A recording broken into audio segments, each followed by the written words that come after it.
مساء كرة القدم من طنجة كان مختلفا منذ الدقيقة السابعة. عز الدين أناحي يطلق قذيفة من خارج منطقة الجزاء، كرة لا تصاد ولا تراد لتسكن شباك موزمبيق وتعلن بداية ليلة مغربية خالصة. المنتخب المغربي داخل اللقاء بثقة البطل، سلسلة انتصارات متتالية وصلت إلى 17 فوزا، وكأن الأسود يكتبون تاريخا جديدا في الكرة الإفريقية والعالمية كشكل كلي. في الشوط الأول السيطرة كانت مغربية بامتياز، ضغط متواصل، تمريرات قصيرة وسريعة، لكن الحارس الموزمبيقي وقف بالمرصاد عدة محاولات. الشوط الثاني حمل بعض التوتر، أيوب الكعبي يحضر ركلة جزاء في الدقيقة 57، فرصة كانت كفيلة بقتل المباراة مبكرا، ولكنها أبقت موزمبيق في أجواء اللقاء حتى صافرة النهاية.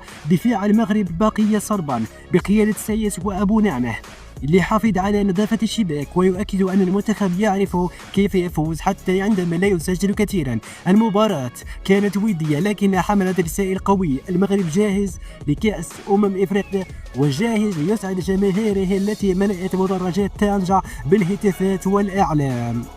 وصوت الأطلس يثبتون مرة أخرى أن الفوز ليس مجرد نتيجة بل أسلوب حياة. 1-0 يكفي، لأن المهم أن الراية المغربية تبقى مرفوعة جدا إلى العالي.